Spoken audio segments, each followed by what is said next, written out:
அனைவருக்கும் வணக்கம். நான் உங்கள் 5ஆம் தலைமுறை ஜோதிடர் ராம்குமார் ராஜேந்திரன். நம்ம இன்னைக்கு பார்க்க போகிற தலைப்பு, விருச்சக ராசி அன்பர்களுக்கு உங்களுடைய ராசிக்கு 8ஆம் இடமான ஆயுள் ஸ்தானத்தில், அதாவது மிதுன ராசியில் நடைபெறவிருக்கும் 2 கிரகங்களுடைய சேர்க்கை, குரு மற்றும் சுக்கிரன் ஆகிய 2 கிரகங்களுடைய சேர்க்கை கஜலட்சுமி ராஜயோகத்தை உருவாக்கக்கூடியதுங்க. இந்த நிகழ்வு சுமார் 12 வருடங்களுக்கு பிறகு நடைபெறவிருக்கு.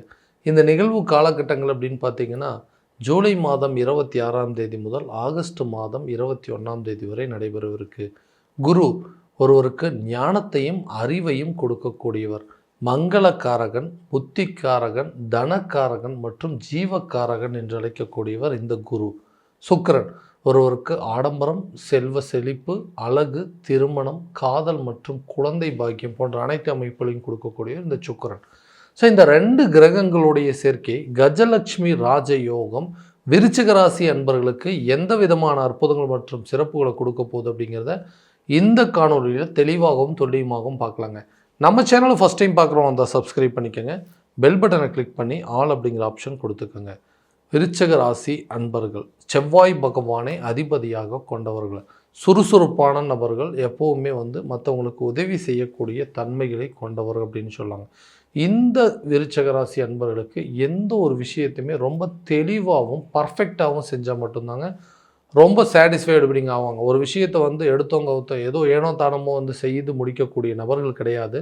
தான் ஒரு விஷயத்தை பிளான் பண்ணாங்கன்னா பக்காவாக அதை முழுமையாக செஞ்சு முடிக்கணும் அப்படிங்கிற ஒரு தன்மை அப்படிங்கிறது அந்த ராசிக்காரர்களுக்கு எப்போவுமே இருந்துகிட்டே இருக்கும். எல்லாத்தையுமே பார்த்து தான் பண்ணாங்க. ரொம்ப பொறுப்பெடுத்து தான் எல்லா விஷயத்தையும் பண்ணுறான். ஆனால் எந்த விஷயத்தில் எந்த இடத்துல எனக்கு இந்த தவறு நடக்குது அப்படின்னே தெரியலைங்க. எல்லாம் எடுத்து வைக்கக்கூடிய ஒவ்வொரு அடியும் ஒவ்வொரு முயற்சியும் எனக்கு ஃபெயிலியராகவே போயிட்டுருக்குங்க. வாழ்க்கையில் இந்த மாதிரி ஒரு நிலை அப்படிங்கிறது எனக்கு வந்ததே கிடையாது. எல்லாம் நல்லா போயிட்டு இருந்தது. திடீர்னு கொஞ்ச நாள் என்னமோ தெரியலைங்க, என்னால் முன்ன மாதிரி வேகமாக செயல்பட முடியல. ஒரு நிதானம் அப்படிங்கிறது இல்லாமல் இருக்குங்க. ஒரு விதமான பதட்டமும் பயமும் வந்துகிட்டே இருக்குது. எங்கே நாம் இந்த விஷயத்தை பண்ணோம் அப்படின்னா இது ஃபெயிலியராக மாறிடுமோ, இதுக்கு காரணம் நம்மளாயிருவோமோ, இல்லை எல்லாருமே நம்மளை குறை சொல்ல ஆரம்பிச்சிருவாங்க அப்படின்னு சொல்லி யோசித்து அதே விஷயத்தை திரும்ப திரும்ப பண்ணி அதை மறுபடியும் ஃபெயிலியர் ஆகக்கூடிய ஒரு நிலை அப்படிங்கிறது ஏற்பட்டிருந்தது.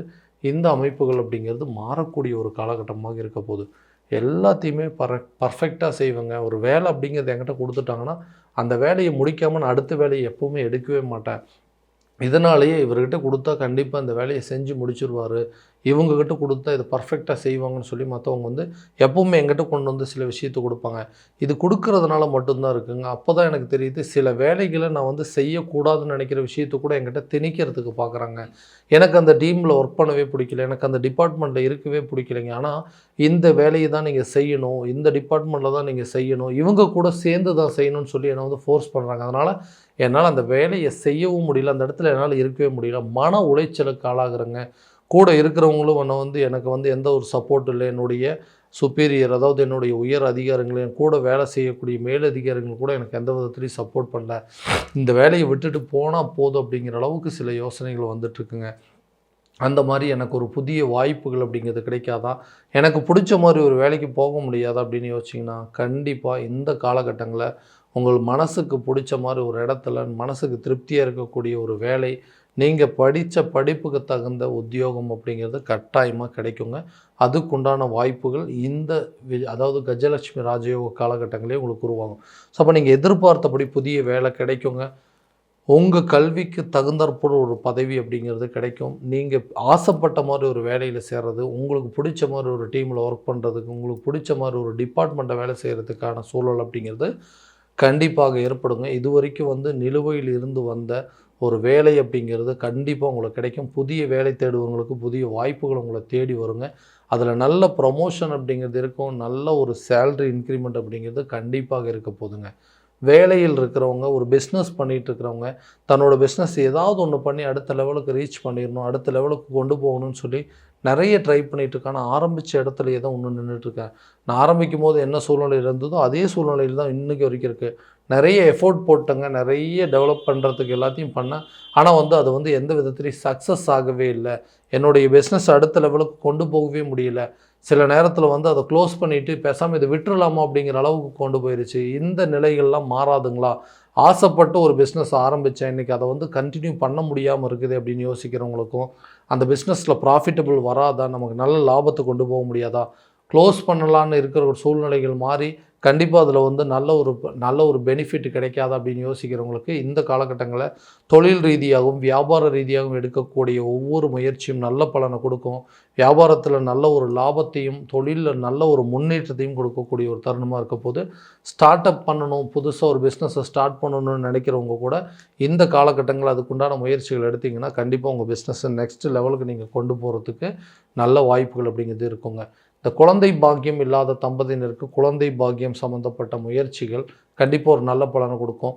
இதுக்கு மேலே நமக்கு அது தேவையா, சரி கடைசி வரைக்கும் இப்படியே இருந்துடலாமா, ஏன்னா நிறைய முயற்சிகள்லாம் பண்ணிட்டீங்க, நிறைய ஐவிஎஃப் ட்ரீட்மெண்ட் பண்ணிட்டீங்க, நிறைய ஹாஸ்பிட்டலுக்கு போய்ட்டு வந்தாச்சு, நம்பிக்கையே இழந்துட்டோங்க, இதுக்கு மேலே எங்களுக்கு அந்த பாக்கியம் இருக்குமோ அப்படின்னு யோசிக்கிறவங்களுக்கு கூட கண்டிப்பாக இந்த காலகட்டங்களில் அதுக்குண்டான முயற்சிகள் பண்ணுங்கள். நல்ல ஒரு சக்ஸஸான ரிசல்ட் அப்படிங்கிறது இருக்குங்க.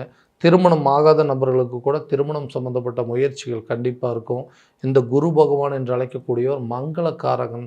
ஸோ நம்ம குடும்பத்தில் வந்து திருமணம் சம்மந்தப்பட்ட தடைகள் அப்படிங்கிறது, அதாவது வந்து அலைன்ஸ் பார்த்துட்டு இருக்கிறாங்க, அதாவது கூட பிறந்த சகோதரிக்கு திருமணம் பண்ணால் தான் எனக்கு நடக்கும் அப்படின்னு சொல்கிறவங்க, இல்லை வந்து பொண்ணுக்கு பண்ணாமல் பையனுக்கு எப்படி பண்ணணும் அப்படின்னு சொல்லி நிறைய விஷயத்தில் ஒரே நேரத்தில் இது ரெண்டையுமே சரி பண்ணணுமே, பொண்ணுக்கு நடக்காமல் பையனுக்கு எப்படி பார்க்குறது, இல்லை பையனுக்கு பண்ணாமல் அடுத்த தம்பிக்கு எப்படி பார்க்குறதுன்னு சொல்லி குடும்பத்தில் ஏதோ ஒரு விதத்தில் சுப காரியங்கள் அப்படிங்கிறது தடைப்பட்டுட்டே இருந்தது. அந்த தடைகள் நிவர்த்தியாகும். கூடிய விரைவில் குடும்பத்தில் ஒரு திருமண நிகழ்வுகள் அப்படிங்கிறது நடக்குங்க. புதிய நபர்களுடைய சேர்க்கை அப்படிங்கிறது உண்டாகுங்க. பிரிந்த கணவன் மனைவி ஒன்று சேர்வதற்கான வாய்ப்புகள் அப்படிங்கிறது இருக்கும். ரொம்ப மிஸ் அண்டர்ஸ்டாண்டிங் இருந்துட்டு ஆளுக்கு ஒரு திசையில் இருந்துகிட்டு இருந்தோம், எங்களுக்குள்ளே ஒரு நல்ல ஒரு அண்டர்ஸ்டாண்டிங் அப்படிங்கிறதே இல்லை, எதுக்கு எடுத்தாலும் சண்டை போட்டுட்ருப்போம், லாங் டிஸ்டன்ஸ் ரிலேஷன்ஷிப் அப்படிங்கிறது மாதிரி ஒரு சூழ்நிலை போயிட்டே இருந்தது. கணவன் ஒரு பக்கம் வேலையில் இருக்கார், மனைவி ஒரு பக்கம் வேலையில் இருக்காங்க, நாங்கள் 2 பேரும் ஒரே இடத்துல சேர்ந்து வாழவே முடியாதா, அந்த மாதிரி ஒரு சூழ்நிலையே இருக்காதா, எத்தனை நாளைக்கு தான் இப்படி பிரிஞ்சே வாழ்கிறது, அதுவும் இல்லாமல் சில பேர் வந்து சண்டை போட்டுட்டு நமக்குள்ளே வந்து ஒரு அண்டர்ஸ்டாண்டிங் இல்லைன்னு சொல்லி டிவோர்ஸ் பண்ணிடலான்னு நிறைய பேர் பிரிஞ்சு வாழ்ந்துட்டுருப்பாங்க. அந்த மாதிரி விஷயங்கள் கூட இந்த நேரத்தில் பிரிந்த நபர்கள் ஒன்று சேருவதற்கான யோகங்கள் அப்படிங்கிறது இருக்கும். வேறு இடத்துல ஒன்று வேலை செஞ்சிட்ருக்கிறவங்க கூட ஒரே இடத்துல இணைஞ்சு வேலை செய்கிறதுக்கான ஒரு சில சூழல் அப்படிங்கிறதும், பிரிந்த காதலர்கள் ஒன்று சேருவதற்கான சில வாய்ப்புகள் அப்படிங்கிறது இந்த நேரத்தில் கண்டிப்பாக நடக்குங்க.